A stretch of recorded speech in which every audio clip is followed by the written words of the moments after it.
1992 সালে জামালপুরে এসেছিলাম চীনাডলিতে। হাত তুলে দোয়ার বাহাসে দেখলাম বেশ বড় বড় মাওলানা। আমি জামালপুরের প্রায় স্বভাবই ভালোবাসি। ইতিপূর্বে যত বাহাসে বসেছি সব জায়গায় গন্ডগোল, শুধুমাত্র জামালপুর চীনাডলির সেই বাহাসে কোনো গন্ডগোল ছিল না। যারা উপস্থিত ছিলেন সবাই পায়জামা পাঞ্জাবি পরেছিলেন, সবার মাথায় টুপি ছিল, দেখতে আমাকে খুব ভালো লাগছিল। যদিও তারা আলোচনায় পরাজয় বরণ করেছিলেন। আমি বলেছিলাম নামাজের পরে হাত তুলে দোয়া করতে হবে, আল্লাহ রাসূল সাহাবী সহ করেছেন। ইমাম বলেছেন দোয়া, মুক্তাদিরা সাহাবীরা আমিন আমিন বলেছেন, এরকমটা হাদিস পেশ করতে হবে। তখন অন্যান্য হাদিস পেশ করে। আমি বলছি এইদিকে যেতে আমি চাচ্ছি না। আল্লাহু আকবার বলে সালাত শুরু করি। আর রহমান বলে তো বুকে হাত বাঁধি না, আর রাজ্জাক বলে তো বুকে হাত বাঁধি না, কি বলি? আল্লাহু আকবার। অতএব রাসূলের পদ্ধতিতেই দোয়া হতে হবে। সন্ধ্যাবেলায় পরাজয় বরণ করলেও শেষ পর্যন্ত কোনো হইচই ছিল না। সেদিন থেকেই জামালপুরের লোকের উপরে আমার একটা ভালো ধারণা কাজ করে। কাজে যেসব নিয়ম নীতি রাসূলের বিরোধী আছে সেগুলো ছেড়ে দেওয়ার চেষ্টা করবেন। কয়দিন পরে 7 দিনের দিন বাচ্চার আঁকিকা দিতে হবে। 14 দিনে আঁকিকা দেওয়া যায় না, 21 দিনে আঁকিকা দেওয়া যায় না, 7 দিনের আঁকিকা দেওয়া যায় না। 7 দিনের পূর্বে বাচ্চা মারা গেলে আঁকিকা দিতে হবে না। আঁকিকার সাথে কুরবানির কোনো সম্পর্ক নেই। কুরবানি হচ্ছে নেকির কাজ, আঁকিকা হচ্ছে বাপের জিম্মেদারি। কুরবানি হচ্ছে নেকির কাজ, আঁকিকা হচ্ছে বাপের জিম্মেদারি। বাপকে জিম্মেদারি পালন করতেই হবে। ছেলে হলে 2টা ছাগল, মেয়ে হলে 1টা ছাগল, কানা হোক, তেরা হোক, 10 টাকার হোক, 10,000 টাকার হোক, শুধু জান থাকলেই হবে। থাকলো কুরবানি তো মোটা তাজা। কুরবানি চোখ ভালো কিনা, কুরবানি সিং ভালো কিনা, কুরবানি খুর ভালো কিনা, কুরবানি লেজ ভালো কিনা, কুরবানি দেখতে সুন্দর কিনা। কুরবানি নেকির জন্য ফকির মিসকিনকে দিতে হবে। আকিকার গোস্ত ফকির মিসকিনকে দিতে বাধ্য নয়, আত্মীয় স্বজনকে দিতে বাধ্য নয়। আকিকার গোস্ত আপনার নিজস্ব গোস্ত, আপনি খাবেন কি দিবেন সেটা আপনার ব্যাপার। সম্মানিত দিনী ভাই বোন, 7ম দিনে আকিকা। কোনো এক সময় খাতনা দিতে হবে, বাপের জিম্মেদারি। মুসলমানের বৈশিষ্ট্য 5টি। 1 খাতনা করা, 2 খালাকুল আনাতে নিচের নুন পরিষ্কার করা, 3 কাসফুল আজফারে নখ কেটে ফেলা। নখ কাটতেই হবে, ছেলে হোক মেয়ে হোক। যদি নখ বড় থাকে তাহলে মেয়ে আদর্শ শিখতে পারেনি, পিতা অযোগ্য দায়িত্ব পালন করতে পারে না। সম্মানিত দিনী ভাই বোন, আপনাকে খাতনা দিতে হবে, ছেলের বাধ্য। ছেলে এখন হাঁটতে পারে, পায়জামা পরাতে হবে, হাফ প্যান্ট নয়। মেয়ে এখন হাঁটতে পারে, পায়জামা পরাতে হবে, জাঙ্ঘিয়ে নয়। দিন যায় রাত্রি যায়, 5-7 বছর হয়েছে, বাচ্চা এখন পড়তে যেতে পারে। তাহলে মেয়ে বাচ্চা হলে মাথায় একটা স্কার্ফ দিয়ে বাচ্চাকে স্কুল পাঠাতে হবে। যে স্কুলে বলা হয় না ওমা তোমার আকাশ, ওমা তোমার বাতাস, সম্ভবপর সে স্কুলে পাঠাতে হবে। দিন যায় রাত্রি যায়, বাচ্চার বয়স হয়েছে 7 বছর, তাকে সালাতের জন্য বলতে হবে। দিন যায় রাত্রি যায়, বয়স হয়েছে 15 বছর, তাকে সালাতের জন্য বাধ্য করতেই হবে যে কোনো মূল্যে। রাসূল সাল্লাল্লাহু আলাইহি ওয়াসাল্লাম বলেন, মান ওয়ালাদাল্লাহু ওয়ালাদন ফালিহসান ইসমাহ। তার যদি ছেলে মেয়ে জন্ম নেয়, 1 সুন্দর নাম রাখতে হবে, 2 আদাবাহু সুন্দর শিষ্টাচার শিখাতে হবে, 3 বড় হলে বিবাহ দিতে হবে, 4 বড় হয়ে যায় যদি বিবাহ না দেয়, এই ছেলে মেয়ে যদি কোনো পাপ করে, সেই ছেলে মেয়ে তার পিতা পাপ সে পিতার হবে। সম্মানিত দিনী ভাই বোন, আমরা আলোচনার একটা পর্যায়ে এসে শেষের দিকে চলে আসলাম। এই ছেলে একটু থামো। সম্মানিত দিনী ভাই বোন, আমি জানি না আসলে আপনার পরিবার ভালো নয় কেন।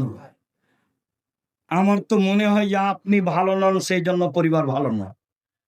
আমি তো কোরআন হাদিস অনুপাতে এটাই বুঝি যে আপনার ছেলে মেয়ে ভালো নয় কেন, আপনি ভালো নন সেই জন্য। আপনার চরিত্রের ঠিক ঠিকানা নেই, আপনি মাথায় টুপি দিয়ে দোকানে বসে আড্ডা পিটেন। অথচ আমি 90 সাল থেকে বলে আসছি 4টে জিনিস করতে হবে। 1, 5 ওয়াক্ত সালাত। 2, হালাল রুজি। 3, কোরআন তেলাওয়াত। 4, আড্ডা পিটা নিষেধ। দোকানে বসে গল্প করবেন, ল্যাংটা মেয়ে নাচবে, এ হলো একটা আড্ডা পিটা। আর একটা বড় মোবাইল নিয়ে ল্যাংটা ছবি দেখে ঘন্টার ঘন্টা সময় কাটাবেন, এ হলো আড্ডা পিটা। যদি ছেলে মেয়ে এরকম আড্ডা পিটার সুযোগ পাই, তাহলে এই ছেলে মেয়ে ভালো হবে না। আল্লাহ রাসূল বলছেন, এতাহার জনা তাহার জাল হেমারে, সমাজে জেনা বেশি হবে, অশ্লীলতা বেশি হবে। এমনকি খোলা মাঠে গাধা যেমন গাধীর সাথে মিলে লজ্জা বুঝে না, ষাঁড় যেমন গাভীর সাথে মিলে লজ্জা বুঝে না, মানুষ তেমন খোলা মাঠে জেনা করবে, লজ্জা বুঝবে না। সেই সময় চলে এসেছে। অতএব আপনাকে খাস করে বলছি, আল্লাহ রাসূল আপনাকে দায়ী করেছেন আর আপনার স্ত্রী দুইজনকে দায়ী করেছেন। একবার খাস করে আপনাকে বলেছেন, আর একবার খাস করে আপনার স্ত্রীকে বলেছেন। 2টা হাদিস, একটা আপনার জন্য খাস। রাসূল সাল্লাল্লাহু আলাইহি সাল্লাম বলেন, মান কানাত লাহু ওয়ালিদা, কার যদি একটা কাজের মেয়ে থাকে বা মেয়ে থাকে, ফাল্লামাহা, তাকে বিদ্যা শিখিয়ে দিল, ফাহসানা তালিমাহা, সুন্দর বিদ্যা শিখিয়ে দিল, ওয়াদ্দাবাহা, শিষ্টাচার শিখিয়ে দিল, ফাহসানা তাদিবাহা, সুন্দর শিষ্টাচার শিখিয়ে দিল, তাহলে তার জন্য ডবল নেকি হবে। এটা হলো পিতার জন্য খাস। আর মায়ের জন্য খাস, যেটা আপনি জানেন, যেটা জাবের বলছেন, আমি তালাক প্রাপ্ত বয়সের মেয়ে বিবাহ করেছি 4টে কারণে। 1, আমার স্ত্রী যেন আমার বোনদেরকে বিদ্যা শিখাতে পারে। 2, আমার স্ত্রী যেন আমার বোনদেরকে শিষ্টাচার শিখাতে পারে। 3, আমার স্ত্রী যেন আমার বোনদেরকে পরিপাটি করে সাজগোজ করে রাখতে পারে। 4, আমার স্ত্রী যেন আমার বোনদেরকে পাহারা দিতে পারে। মা মানে পাহারা দাও। অতএব আপনার যে ক্ষতি ঢুকেছে পরিবারে, আপনার কারণে ঢুকেছে, আপনার স্ত্রীর কারণে ঢুকেছে।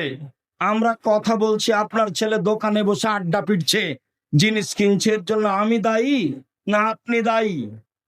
এর জন্য তো আমি দায়ী নই, এর জন্য আপনি দায়ী। জবাব আপনি দিবেন।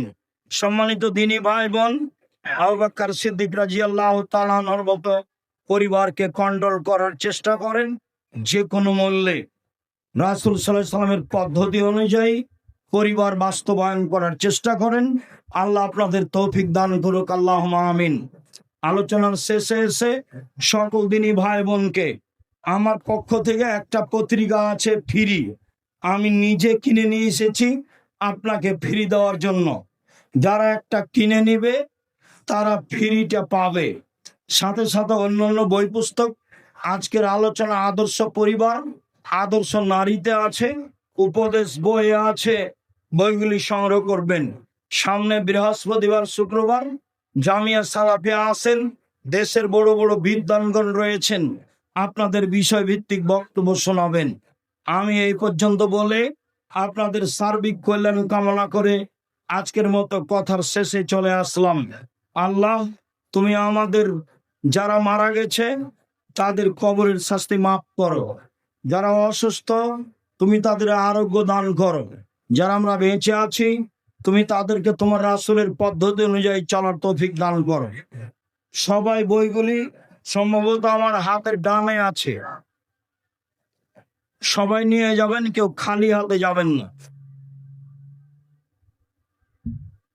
আমার দিনী বোনদের বলে যাচ্ছি, আদর্শ পরিবার আর আদর্শ নারী আপনার জন্য লেখা আছে।